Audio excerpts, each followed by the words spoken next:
Bom, pessoal, agora vamos tratar sobre a acidez da subsuperfície. O que é a subsuperfície? É a camada de 20 a 40 centímetros do solo. Essa camada, por natureza, ela tem um elevado teor de cálcio tem um baixo teor de cálcio e um elevado teor de alumínio. O cálcio, como vimos, ele é extremamente importante para o crescimento do sistema radicular. Então, quando se tem baixo teor de cálcio, o desenvolvimento do sistema radicular é prejudicado. E o alumínio, ele tem efeito tóxico, ele tem efeito prejudicial para o sistema radicular, para a sua formação. E ele é como se fosse um impedimento químico que o solo tem no desenvolvimento do sistema radicular. O que ele faz? Ele desenvolve o sistema radicular de forma negativamente. Ele prejudica o crescimento, ele reduz a eficiência da absorção de água e nutrientes, ele piora o sistema radicular de forma geral. Um sistema radicular bem formado, né, ele é um indicador de um solo bom. Então, o indicador de solo em profundidade, você observa pelo sistema radicular da planta. Quando vocês, por curiosidade, retirar uma planta e ver um sistema radicular bem formado, quer dizer que o solo foi bem preparado, o solo foi bem corrigido. Então, a planta ali está absorvendo absorvendo a solução do solo, toda a água e nutrientes que ela necessita para o seu crescimento, desenvolvimento, para completar seu ciclo. Então, o sistema radicular o sistema radicular da planta, de modo geral, ele é um indicador de qualidade do solo. Ele significa, ele mostra se um solo está bem corrigido ou se um solo foi mal corrigido, não está nas condições ideais para cultivar a cultura. Então, ele é um indicador de qualidade do solo. Aqui vimos nesse slide, do lado esquerdo da tela, foi um experimento publicado por esses pesquisadores aí numa revista internacional, Planta Physiology. E do lado esquerdo está a raiz no formato ideal, no formato que ela deve estar. Esse formato pontiagudo aí é o formato ideal de uma raiz. Já no lado direito, do lado esquerdo, foi um solo bem preparado, as condições ideais, formou a raiz perfeita. Já no lado direito, a raiz, percebo que ela tem uma deformação. Essa deformação foi causada pelo um alto teor de alumínio no solo. Percebam que funcionam mesmo como uma barreira. O sistema radicular da planta entra em contato com o alumínio e ele cessa o crescimento radicular da planta, fazendo com que forma esses impedimentos. Então, chamamos que o alumínio ele é um impedimento químico do crescimento radicular, do desenvolvimento radicular. A raiz da planta chega nele e ele para de se desenvolver. Então, por isso que ele tem um efeito prejudicial para a planta. Por quê? Com isso, ele reduz a exploração de solo que a planta teria se não tivesse ele.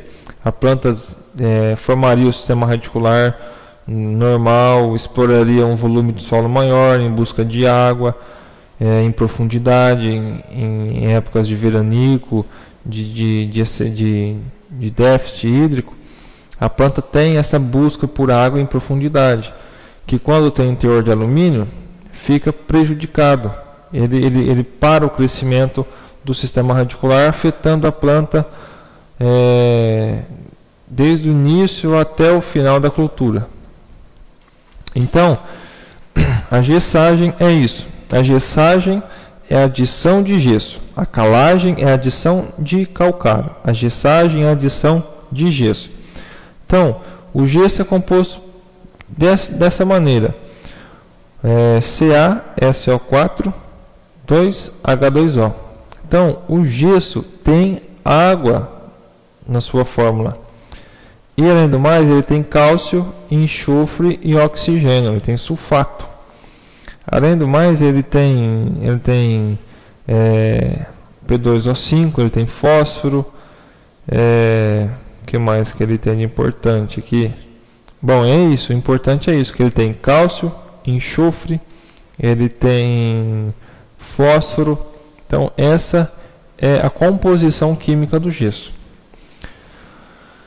A correção do subsolo, que é da camada de 20 a 40, onde trabalhamos com gesso, o CaSO4 do gesso, ele precipita para o subsolo, ele precipita nas camadas de 20 centímetros, 40, 50 ou mais, aumentando o teor de cálcio naquela camada, naquela região do solo. Ele aumenta ali o teor de cálcio e diminui a concentração de alumínio. Então, o que ele faz? O gesso é como se fosse uma adubação de cálcio. Quando você faz a gessagem, você está adubando a camada de 20 centímetros para baixo, até uns 40, 50 centímetros, com cálcio. Com isso, você diminui aquele efeito prejudicial, aquela concentração que tinha de alumínio. Então, o alumínio perde aquele poder de prejudicial que ele tinha no início, porque você aumenta os teores de cálcio naquela região, diminuindo o efeito do alumínio. Então, o cálcio ele começa a predominar naquela camada, diminuindo e deixando menos prejudicial o alumínio. Então, esse é o principal fator de reação do gesso. Com isso, haverá maior resposta de gesso quando a saturação por alumínio estiver maior do que 30% e o teor de cálcio menos que 4 milimol de carga por decímetro cúbico. O teor de alumínio, 30%, geralmente vem nas fórmulas, vem na análise química do solo, e já te dá o M%, que é a saturação por alumínio 30%. E o teor de cálcio de que 4 milimols de carga por decímetro cúbico. Haverá maior resposta do gesso nessas condições. Então, por isso que se trata aqui, quando um solo tem 30% de saturação para alumínio e 4% ou menos de milimol de carga por decímetro cúbico de cálcio, é quando fazemos a gessagem. É nessas condições, quando o solo estiver nessas condições, entramos com a gessagem. Mas como que nós entramos com a gessagem? Quanto de gesso adicionar? Para culturas anuais, a fórmula é essa. A dosagem de gesso se dá em quilos por hectare, que é os 50 vezes o teor de argila do solo. Então, para adicionar gesso no solo, você necessita de ter em mãos a análise química do solo para ver o teor de alumínio na camada de 20 a 40 e o teor de cálcio na camada também de 20 a 40. E além do mais, você necessita da análise física do solo para você ter em mãos o teor de argila que o solo tem. Porque o teor de argila vai entrar na fórmula, então é 50 vezes o teor de argila, né? Para culturas anuais. Já para culturas perenes, você entra com quilos por hectare de gesso com 75 vezes o teor de argila. Então, por isso é importante vocês saberem que quando for fazer uma recomendação de gesso, é preciso ter em mãos uma análise química e física. A química para você ver o teor de cálcio e alumínio na camada de 20 a 40 e análise física para vocês verem o teor, a porcentagem de argila que o seu solo tem. Então, de modo geral, um resumo de tudo é isso. Na camada de 0 a 20, você trabalha com o calcário. Então, na camada, quando você vai fazer uma análise, você vai usar os valores de cálcio, de UV%, CTC, na camada de 0 a 20 para fazer a recomendação do calcário. Então, aquele V1 que eu falei que vocês vão retirar da análise química e da CTC, vai ser na camada de 0 a 20, para entrar na fórmula do calcário.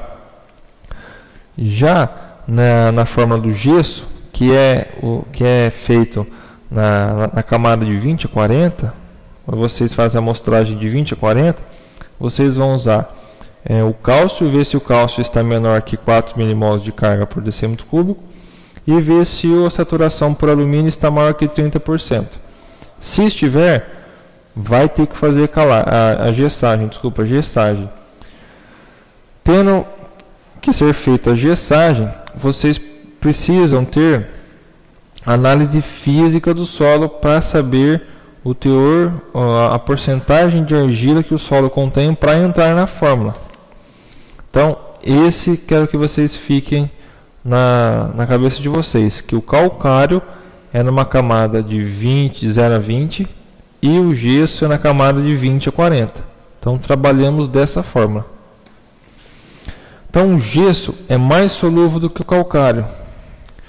Percebam isso, que tanto o gesso como o calcário é aplicado na superfície do solo. Mas por que o gesso vai na camada de 20 a 40 e o calcário fica ali de 0 a 20? Porque o gesso ele é mais solúvel que o calcário. Com isso, após uma chuva, ele consegue precipitar, ele consegue descer para a camada de 20 a 40. Então, aqui é uma tabela mostrando o gesso agrícola, a solubilidade que ele tem em relação ao calcário. Então, o KCO3 que vocês estão vendo aqui com PRNT igual a 100% é o calcário. A solubilidade dele é 0,0014. Já a do gesso, que é o CaSO4 2H2O, é 0,20. 0,20. Então, fazendo uma conta, dividindo os dois valores, vocês obtêm o resultado que o gesso ele é 150 vezes mais solúvel do que o calcário. Então, ele consegue 150 vezes mais descer, precipitar para a camada de 20 a 40. Então, esse é o que mostra, que prova que o gesso chega em camadas mais profundas do solo do que o calcário. O calcário fica superficialmente.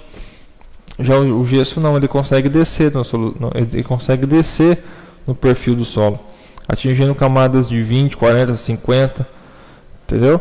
Então é isso que o gesso tem, que ele faz com que ele atinja, ele consiga que você trabalhe e altere a toxicidade do alumínio e aumente o teor de cálcio nas camadas mais profundas do solo. Aqui um trabalho feito pela Embrapa mostrando o efeito da aplicação do gesso agrícola sobre a produtividade de algumas culturas anuais. Então aqui ele pegou o milho, né, e a soja, no nosso caso, vamos utilizar a soja aqui embaixo. Onde não foi aplicado o gesso, ele colheu 1,5 toneladas por hectare. Aonde ele aplicou o gesso, seguindo as normas técnicas de forma correta, ele colheu 2,2 toneladas por hectare.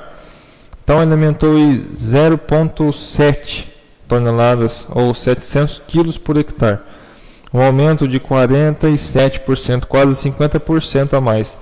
Então, só com gesso, um produto extremamente barato, fácil de trabalhar, que é igual um calcário, é somente jogar em área total e incorporar. Então, só utilizando o gesso, ele conseguiu uma produção de 50% maior do que aonde não foi aplicado o gesso. Então, pode se gastar com adubo, com o que for, que é caríssimo, e você esquece de uma coisa que é barata, que é uma coisa que precisa de forma correta, que é muito barato e que aumenta essa produtividade muito, dá um resultado muito bom em casos que necessita realmente do gesso. Aqui esse trabalho mostra a distribuição relativa do sistema radicular de milho no período seco. Aqui um exemplo do milho, mas podia ser soja, algodão, qualquer cultura aqui nesse caso. É só para mostrar o efeito do gesso para vocês. Onde não teve aplicação de gesso, o sistema radicular concentrou-se ali de 0 a 30 centímetros. Então, o sistema radicular não se desenvolveu, ele não atingiu profundidades maiores. Por que é importante um sistema radicular atingir profundidades maiores? Porque com isso ele consegue explorar um volume de solo maior em busca de mais nutrientes e, além do principal, em busca de água. Numa época, passar por um período seco, com o sistema radicular profundo, as plantas vão sofrer menos do que aquelas plantas com o sistema radicular raso. Então, é isso que é importante o papel do gesso: aumentar o volume de solo explorado pelo sistema radicular da planta. Já do lado direito, vemos que com o gesso o sistema radicular explorou o volume de solo maior. A porcentagem do sistema radicular desceu no perfil do solo, explorando mais solo em busca de água, nutrientes. Então a planta mais pronta para completar seu ciclo, podendo passar por uma seca, um veranico curto de seca, explorar mais solo. Com isso a planta se desenvolve mais, produz com certeza mais. Então esse é um papel importante, quero que fique marcado para vocês, esse daqui: a porcentagem do sistema radicular no solo onde não foi aplicado o gesso e onde foi aplicado o gesso. Então, a interpretação dos resultados da análise química do subsolo. É preciso primeiro diagnosticar possíveis condições desfavoráveis ao desenvolvimento radicular, que é aquela barreira química que eu falei, questão do alumínio. E obedecer os critérios técnicos, que é somente fazer gessagem quando o teor de cálcio for menor do que 4 milimols de carga por decímetro cúbico e os teores de alumínio for maior que 5 milimols de carga por decímetro cúbico, associado com a saturação por alumínio, que é o M, maior que 40%.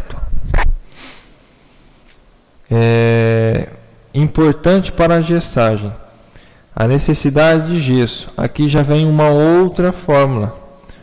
É isso que eu falo: cada estado trabalha de um jeito, cada região tem uma melhor fórmula que responde à gessagem ou à calagem. Aqui no caso é uma outra fórmula, que a necessidade de gesso é 6 vezes o teor de argila em gramas por quilo. Lá naquela outra era 50 vezes o teor de argila em porcentagem. Aqui não, aqui a unidade de argila que você tem que usar, que vem do laboratório da análise física, é em gramas por quilo. Então é 6 vezes o teor de argila em gramas por quilo. No próximo slide vemos a aplicação do calcário antes do gesso. Então, quando alguém perguntar, muitos se perguntam: quando eu devo aplicar o gesso? Você aplica, segundo o slide anterior, vimos os critérios técnicos, utilizando a análise química e física. A análise química, você vai ver se o teor de cálcio está menor do que 4 milimols de carga por decímetro cúbico e o teor de alumínio está maior que 5 milimols de carga por decímetro cúbico, ou maior que 30 ou 40% de EMinho, do EMinho, que é a saturação por alumínio. E você pega na análise física o teor de argila. Se for em porcentagem, você usa lá 40 para anuais e 70 para perene. E você, se vir em gramas por quilo o teor de argila, você usa a do slide anterior, que é 6 vezes o teor de argila em gramas por quilo. Então, a época correta de fazer a gessagem é após a calagem. Por que quando após a calagem? Então vocês vão aplicar o calcário 3 meses antes aí do plantio. Dá um tempo aí de um mês e meio, vocês fazem a gessagem. Ou quase próximo do plantio, um mês antes do plantio, você faz a gessagem. Por quê? Porque o calcário ele corrige a acidez do solo. As cargas negativas serão ocupadas por cálcio e magnésio. E ocorrerá menor adsorção do SO4 2-. Então, ocorrerá menor adsorção, ele estará mais disponível na solução do solo. Então, quando o cálcio e o sulfato eles permanecem na solução do solo, terá uma maior descida. Eles vão precipitar, eles vão ir lá onde eles devem ir, na camada de 20 a 40, que é o sulfato e o cálcio. Então, no próximo slide, para vocês, a título de curiosidade, acho que vocês, maioria, já viram uma análise química do solo. Essa é uma análise química. Análise química padrão tem que ter uma assinatura de um responsável, geralmente um professor responsável, um selo de qualidade que garanta que o laboratório está com os equipamentos em dia, que tem manutenção correta, tudo mais. E aqui, vamos dizer ali, ó, amostragem número, ali embaixo, SOLIC, de 0 a 20, aí de baixo, de 20 a 40. Então, quando eu vou fazer uma calagem, eu vou utilizar os valores da camada de 0 a 20. Então você vai aqui, ó, pegar lá a CTC, que é o 42,5, e o V% do solo, que é 44. Então esses dois valores você vai utilizar na calagem. Já na camada de 20 a 40, você vai utilizar o cálcio, está 11 milimols de carga.